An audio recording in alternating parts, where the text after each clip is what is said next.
Hello everyone, welcome to the channel right directions by Salim. इस video में जो unit हम पढ़ेंगे वो है इकोसिस्टम। ठीक है, इसके रिलेटेड सब कुछ हम पढ़ देंगे इस वीडियो में। तो बहुत इंपॉर्टेंट वीडियो है, आप हमारा चैनल सब्सक्राइब करें, ठीक है, और वीडियो को लाइक करें। Let's begin. Ecosystem, what is ecosystem, ठीक है ना। Ecosystem is a self-regulatory and self-sustaining structural and functional unit of landscape, that is biosphere, consisting of community of living beings and the physical environment, both interacting and exchanging materials with them.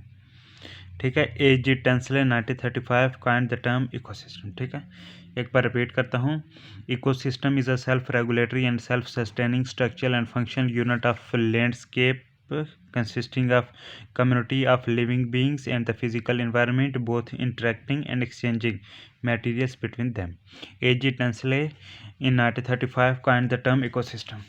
ठीक है, next is ecosystems are divisible into two categories: terrestrial or lands ecosystems, including forest, grassland, deserts, gardens, etc., and second type is aquatic or water ecosystem, for example ponds, lakes, streams, estuaries, sea, etc. Then man-made ecosystem is the one which is created and maintained by human beings, for example agriculture, garden, aquarium, spacecraft, etc. ठीक है, agriculture और agro ecosystem is the largest man made ecosystem. कौन सा? Agriculture और agro ecosystem. ठीक है, then every ecosystem has both structural and functional components. ठीक है, पहले हम देखते हैं स्ट्रक्चर ऑफ इकोसिस्टम। ठीक है, structure of ecosystem interaction of biotic and abiotic components results in the physical structures that are characteristics for each type of ecosystem. These are, ये कौन कौन से हैं? उनमें आगे species composition, stratification, trophic structure, standing crop, then standing state. ठीक है, structure of ecosystem में आता है। हाँ, पहला देखते हैं स्पीसीज कंपोजिशन। ठीक है, maximum species composition occurs in tropical rain forest and coral reefs. ठीक है, then stratification is the formation of vertical layers where vegetation is dense। ठीक है, then trophic structure, each ecosystem has specific food chains and food webs. ठीक है, ये traffic structure में आ गया। देन स्टैंडिंग क्रॉप, ठीक है, it is the amount of living biomass present in an ecosystem, this is standing crop. ठीक है, then standing state is the amount of inorganic nutrients present any time in the soil और water of ecosystem. It tends to vary from season to season and ecosystem to ecosystem. ठीक है, now the functions of ecosystem। ठीक है, 4 important functional aspects of the ecosystem are productivity, decomposition, energy flow and nutrient cycle। ठीक है, structure of ecosystem है तो ये हमने पढ़ लिया। फंक्शन ऑफ इकोसिस्टम में 4 इंपॉर्टेंट फंक्शनल एस्पेक्ट हैं इकोसिस्टम के। Number 1 productivity, then decomposition, then energy flow and nutrient cycle. These are the 4 important functional aspect of ecosystem. ठीक है, फर्स्ट इज प्रोडक्टिविटी। ठीक है, productivity refers to the rate of biomass production, that is the rate at which the sunlight is captured by producers means plants for the synthesis of energy rich organic compounds. This productivity is the following types, इसकी कुछ types हैं। ठीक है, हाँ, और उन types में आ गया primary productivity and secondary productivity. ठीक है, हाँ, primary productivity is the amount of biomass और organic matter produce per unit area over a time period by plants during photosynthesis. The rate of energy production by green plants per unit area per unit time is the gross primary productivity, that is GPP. A considerable amount of GPP means gross primary productivity is utilized by plants in respiration। ठीक है, the energy left after respiration and stored as organic matter in the producers per unit time and area is called net primary productivity, means NPP. So by formula NPP is equal to GPP minus R। ठीक है, कि net primary productivity is equal to gross primary productivity minus R। ठीक है ना, R is the amount of GPP which is utilized by plants in respiration। ठीक है, R। हाँ, primary productivity हो गया। Then secondary productivity, it refers to the rate of assimilation of the food energy at the level of consumers. ठीक है, it is the amount of energy available at the consumer level for transfer to the next trophic level. So this is secondary productivity. हाँ, तो next हम देखते हैं decomposition. ठीक है, decomposition it is physical and chemical breakdown of complex organic remains, that is detritus, with the help of organisms called decomposers. The process involved are fragmentation, means the processes involved in decomposition are fragmentation, catabolism and leaching. ठीक है, very important. Fragmentation, catabolism and leaching. ठीक है, then detrivorous, which includes termites, मतलब दीमक वगैरह, and earthworm. ठीक है, हाँ, these detrivorous feed on a large pieces and break them into small pieces by the process of fragmentation. ठीक है, the decomposers, for example bacteria, fungi, excrete digestive enzymes over the detritus. ठीक है,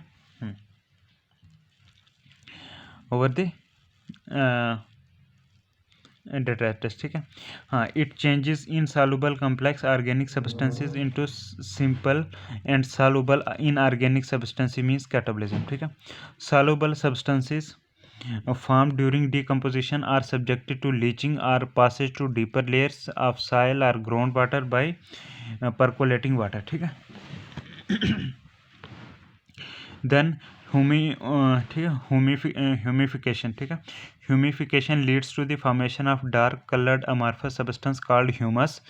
ठीक है, which is rich in cellulose and lignin etc. and highly resistant to microbial action and undergoes decomposition at an extremely slow rate. ठीक है, humus में. Then humus is further degraded by some microbes and a release of inorganic nutrients occurs by the process of mineralization. ठीक है ना. Next is decomposition is dependent on oxygen availability.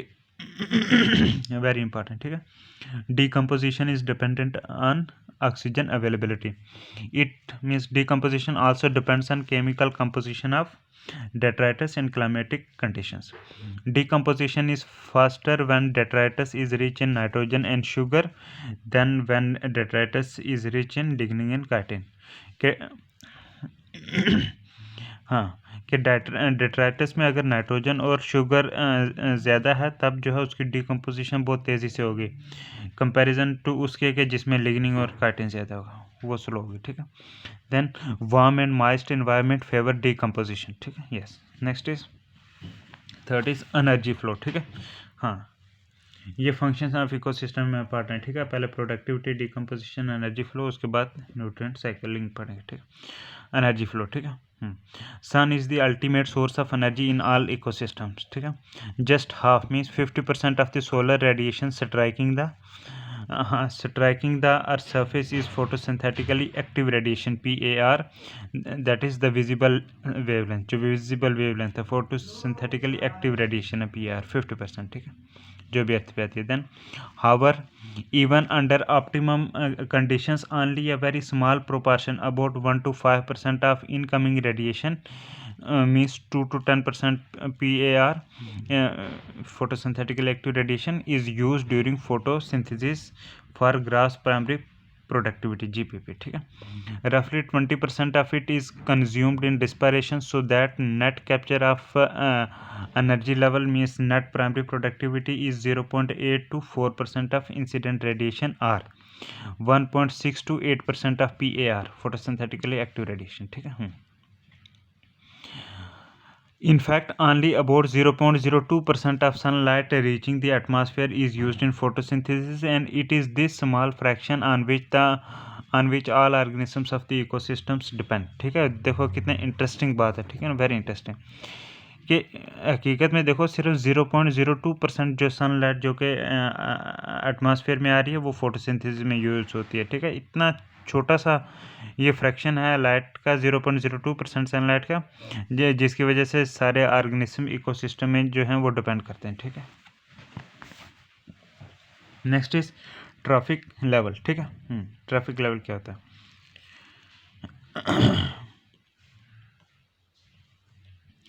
Trophic level is a step or a division of food chain which is characterized by the method of obtaining its food. The number of trophic levels is equal to the number of steps in the food chain. The two fundamental trophic levels are producers and consumers. ठीक है. Decomposers form the last or detritus trophic level. ठीक है. Parasites do not have any fixed trophic level since they feed on producers, herbivores as well as carnivores of various level. ठीक है. For example, aphids, ticks, mites, leeches, mosquitoes, etc. ठीक है ना. Then food chain. What is food chain? ठीक है. A food chain involves a nutritive interaction between the living organisms, that is biotic components of the ecosystem. ठीक है. In a food chain there occurs repeated eating, that is each group eats the other and is subsequently eaten by some other group of organisms. A food chain is always straight and proceeds in a progressive straight line. The number of steps in a food chain is limited to 4 or 5, and at each step a large portion of the energy is lost as heat. In a food chain there is unidirectional flow of energy. ये exam में आता है. Food chain में किस किस्म का flow of energy है? Unidirectional flow of energy. ठीक है. The basic types of food chains are: number 1 is parasitic food chain, which is also called auxiliary food chain and begins with host and usually ends in parasite. ठीक है. parasitic food chain जिसको auxiliary food chain भी बोलते हैं. host से शुरू होता है और end होता है parasite. Then second is detritus food chain, DFC, detritus food chain. It begins with the detritus or dead organic matter. ठीक है ना. हाँ. Detrivorous and decomposers feed over it. ठीक है. Therefore food energy present in detritus passes into them. ठीक है. Detrivorous and decomposers are consumed by smaller carnivores, which in turn become food for larger carnivores and so on. A common detritus food chain with the earthworm as detritivore is. ठीक है. हाँ. Earthworm के साथ डेट्राइटिवोर के जरिए एक common food chain ऐसे है डेट्राइटस फूड चेन. ये डेट्राइटस है. ठीक है ना. इसको खाएगा अर्थवर्म. ठीक है. अर्थवर्म को जो फ्रॉग भी खाएगा और स्पैरो भी. ठीक है. फ्रॉग और स्पैरो को खा जाएगा फैल्कॉन. देन जो फ्रॉग जिसने अर्थवर्म खाया, ठीक है, इसको स्नेक खा जाएगा. स्नेक को पीका खा जाएगा. तो ये डेट्राइटस फूड चेन. ठीक है ना. हाँ. तो नेक्स्ट हम देखते हैं grazing food chain, GFC, grazing food chain. ठीक है. वो DFC था ना, डेट्राइटस फूड चेन. ये GFC है, मीन्स ग्रेजिंग फूड चेन. ठीक है. Grazing food chain is the most common food chain. It is also called predator food chain as predation occurs at every step. ठीक है. Grazing food chain को predator food chain भी बोलते हैं क्योंकि हर step पे प्रीडेशन होता है. This food chain consist of producer, consumers and decomposer. कौन सा? Grazing food chain, GFC. ठीक है. पहले देखते हैं प्रोड्यूसर्स आर ऑटोट्रॉफ्स. ठीक है. इनमें आ गया phytoplanktons like weeds, diatoms and other green algae. ठीक है. प्रोड्यूसर्स में. देन प्राइमरी कंज्यूमर्स में आ गया हर्बीवोरस. प्राइमरी कंज्यूमर्स को हर्बीवोरस ही बोलते हैं, जैसे जू प्लैंक्टन्स लाइक डायनोफ्लैजिलेट्स. ठीक है. देन सेकेंडरी कंज्यूमर्स जो हैं ये प्राइमरी कार्निवोरस हैं. For example aquatic insects, crustaceans and other aquatic organisms, they are secondary consumers. Then secondary consumer के बाद टर्शरी कंज्यूमर आ गए, जिनमें secondary carnivorous like small fish वो आ जाते हैं. ठीक है. और उसके बाद जो है टॉप कार्निवोरस, उनमें आ जाता है लार्ज फिश. ठीक है ना. Grazing food chain. नेक्स्ट देखते हैं फूड वेब. फूड वेब क्या होता है? ठीक है ना. A food web is a network of food chains which become interconnected at various trophic levels so as to form a number of feeding connections amongst the different organisms of a biotic community. ठीक है. तो इसको बोलेंगे food web. Next देखते हैं ecological pyramids. ठीक है. An ecological pyramid is a graphical representation of the relationship between individuals present in the various trophic levels of a food chain, with producers forming the base and top carnivorous the tip. ठीक है. Producers base पे और top carnivorous tip पे, ठीक है। हाँ, ecological parameters were developed by Charles Elton in 1927। उसने ये इकोलॉजिकल पैरामीटर डेवलप करे चार्ल्स एल्टन ने 1927, and are therefore also known as Eltonian parameters. इसलिए इकोलॉजिकल पैरामीटर को एल्टोनियन पैरामीटर्स भी बोलते हैं, क्योंकि चार्ल्स एल्टन ने 1927 में डेवलप करे। Then ecological parameters are of three general types, 3 general types होती हैं इकोलॉजिकल पैरामीटर्स की, ठीक है।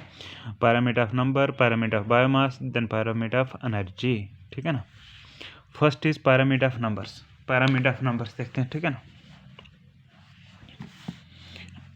Parameter of numbers. Parameter of numbers, it shows the number of individual organisms per unit area at each traffic level. This parameter of number is usually upright, for example in grasslands, ठीक है, upright है.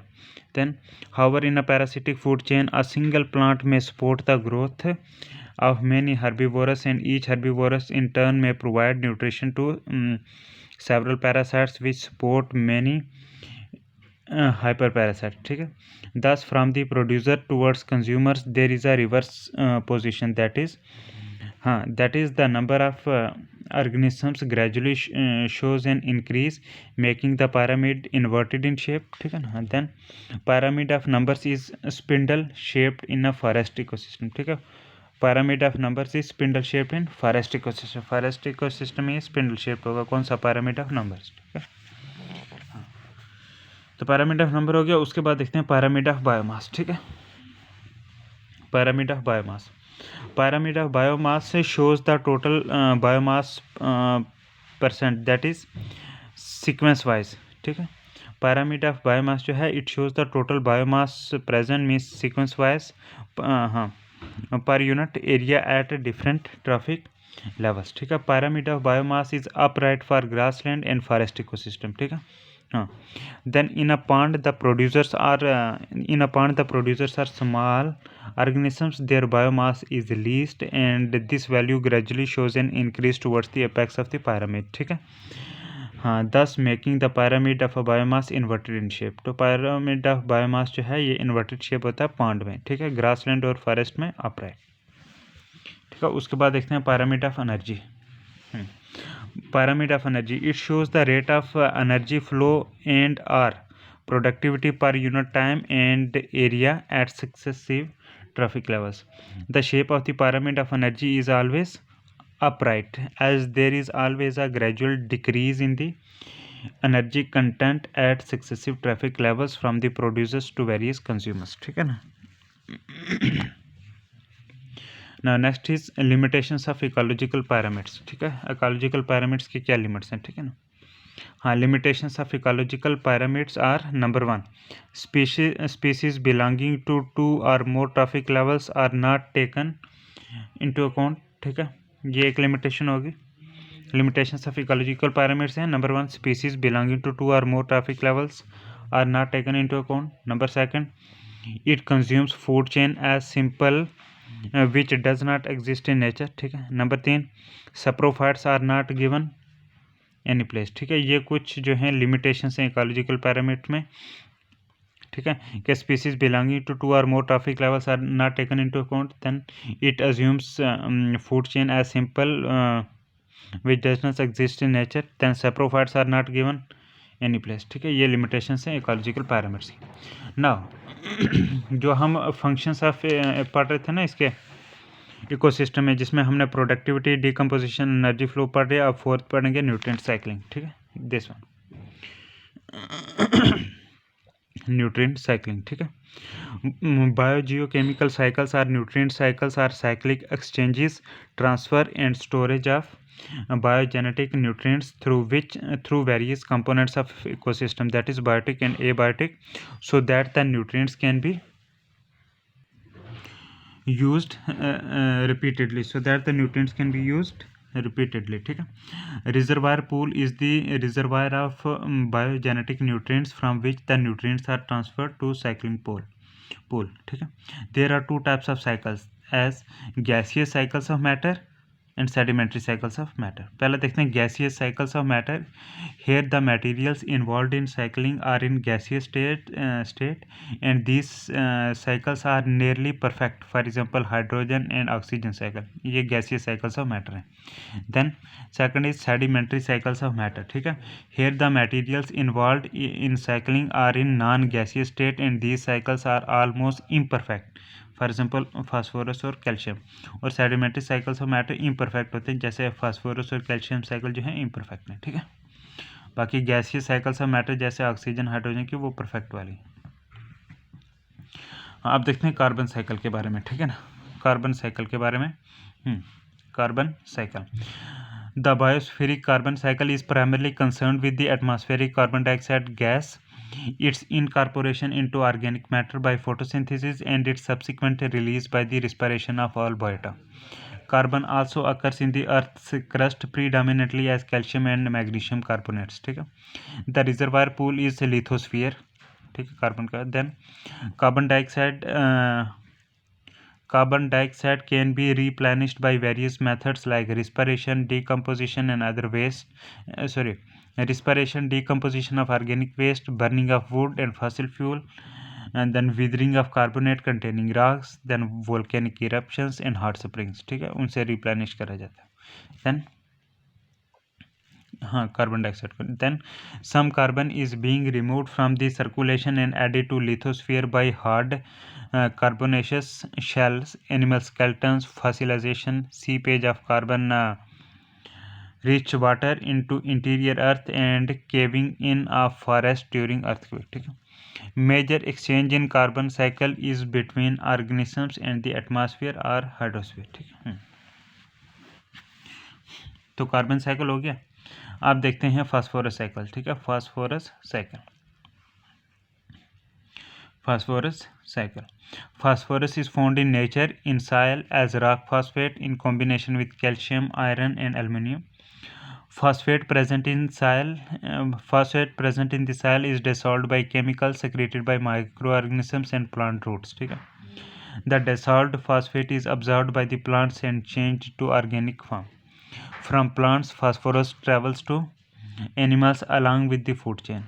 Animal excretions and dead bodies of organisms are acted upon by decomposers. ठीक है.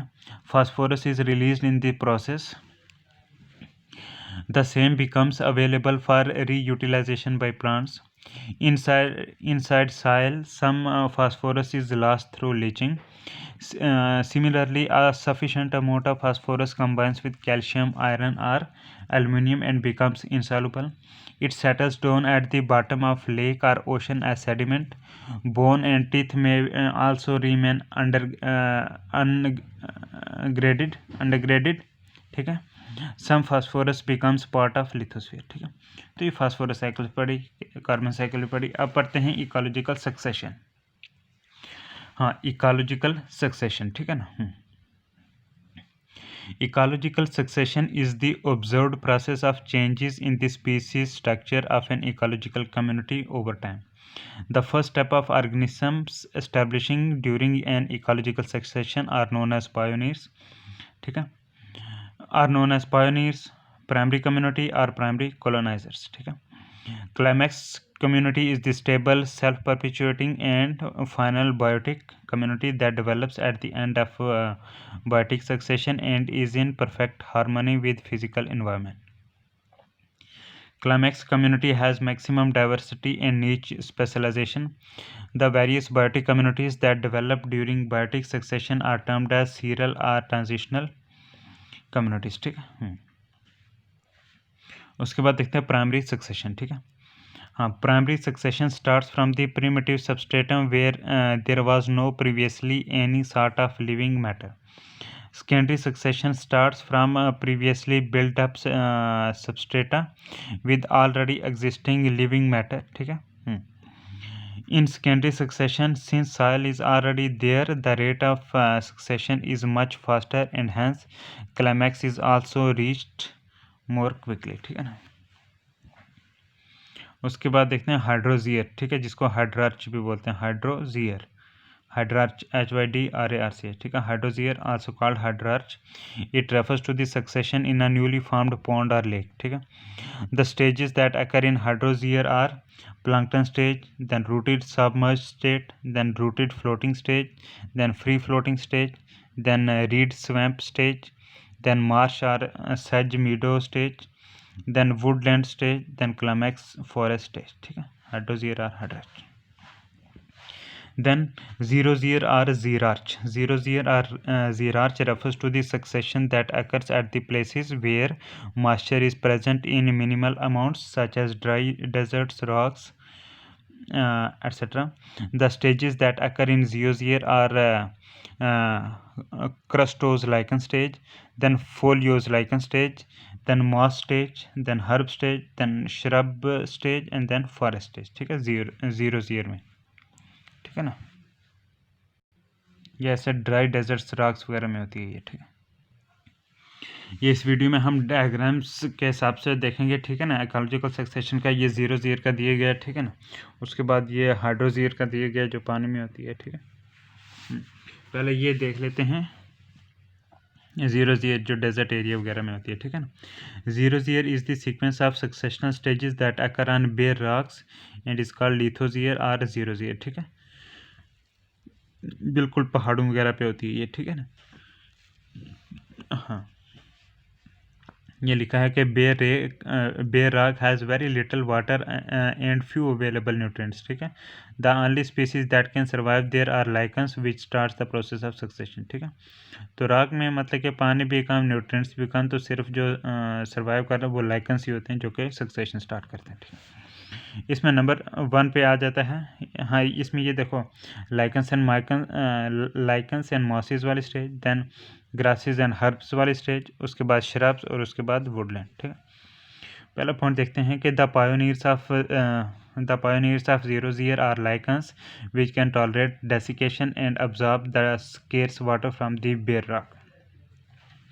Lichens cause withering of rock by secreting acids and so begin to form very thin soil, ठीक है. lichen acid secrete. Then next come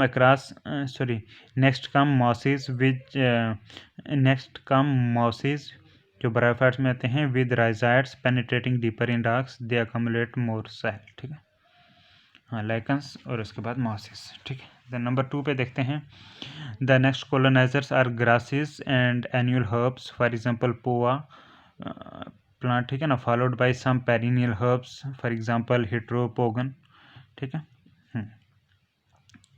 their larger roots wither the rock and add more detritus, inorganic and organic matter to the soil, ठीक है. उसके बाद देखते हैं जैसे यहाँ पे शराब है, ठीक है ना, कि larger plants that is shrubs means झाड़ियाँ वगैरह, ठीक है, such as Ziziphus, Capparis can now grow in the thicker soil, they grow faster and taller out competing the smaller herbs, ठीक है. ये वाले जैसे जिजीफस हो गए, ठीक है. नेक्स्ट इज वुडलैंड, ठीक है. Woodland trees grow slowly but eventually shade and oat compete the shrubs which are replaced by shade tolerant forest floor species. This is a climax community, ठीक है. वुडलैंड वाले. तो हमारा ये जो है xerozoa डेजर्ट वाला सक्सेशन जो है कंप्लीट हो गया. अब देखते हैं हाइड्रोजोआ जो पानी में सक्सेशन कैसे होती है, ठीक है ना. Hydrozoa series of biotic communities that develop one after the other in a newly formed pond or lake is called hydrozoa, ठीक है. इसमें ये स्टेजेस देख लेते हैं. पहले कैसे जो हैं ये फाइटोप्लैंक्टन हैं, देन हाँ ये सबमर्ज्ड वाले, उसके बाद ये फ्री फ्लोटिंग वाले हैं, ठीक है. हाँ, ये फ्लोटिंग लीव, ये रीड स्वैम्प, मार्श मीडो, वुडलैंड, ठीक है ना, क्लाइमैक्स. यस, हाँ, ये पहला पॉइंट देखते हैं कि हाँ बायोटिक हाइड्रोजोआ में, ठीक है ना, ये फाइटोप्लैंक्टन. ये it is the pioneer stage of hydrozoa. Phytoplanktons are minute autotrophic organisms which are first to appear. ये फाइटोप्लैंक्टन, ठीक है. They multiply rapidly. हाँ, then zoo plankton appear which feed and phytoplankton. इसके बाद जू प्लैंक्टन आते हैं जो फाइटोप्लैंक्टन को खाते हैं, ठीक है ना. Death and decomposition of phytoplankton produce organic matter. Yes, ठीक है. number one. Number second is as the mud builds up, the water becomes shallower, allowing submerged rooted plant like these species to grow, like hydrilla and potamogeton. ठीक है, their root system trap more silt, and their faster growth results in more detritus settling to the bottom. ठीक है, yes. Number third पे है कि floating lived, ये वाले, ठीक है ना, फ्लोटिंग लिव्ड एंकर्ड प्लांट्स, इधर से जुड़े भी होते हैं, एंकर्ड होते हैं, और फ्लोटिंग लिव्ड, ठीक है ना. Floating leaved anchored plants, for example Nymphaea, Nelumbo, Nuphar, appear where water becomes shallow. ठीक है ना. These plants make the water rich in minerals and organic matter. It becomes suitable for growth of the free living plants like Lemna, Wolffia, Azolla, Eichhornia. ये free living plants हैं, इनके लिए आसान हो जाता है. ठीक है, they cover the water quickly. ठीक है ना, यस. हाँ, उसके बाद हम फोर्थ पे देखते हैं, जैसे ये रीड्स में मार्श, ये, ठीक है ना. हाँ, fourth is amphibious plants grow where water body become shallow. For example Phragmites, Typha, ये एम्फीबियस प्लांट्स है. ठीक है ना, they transpire huge quantities of water. ठीक है, ये फ्रैगमाइट, टाइफा एटसेट्रा. हाँ, नंबर फिफ्थ पे आ गया. Eventually, the sediment rises out of the water to form a water-logged soil. Reed कौन सा, जैसे ये reed swamp. ठीक है, reed grasses and sedges colonize to form a reed marsh. ठीक है, reed marsh बनता है.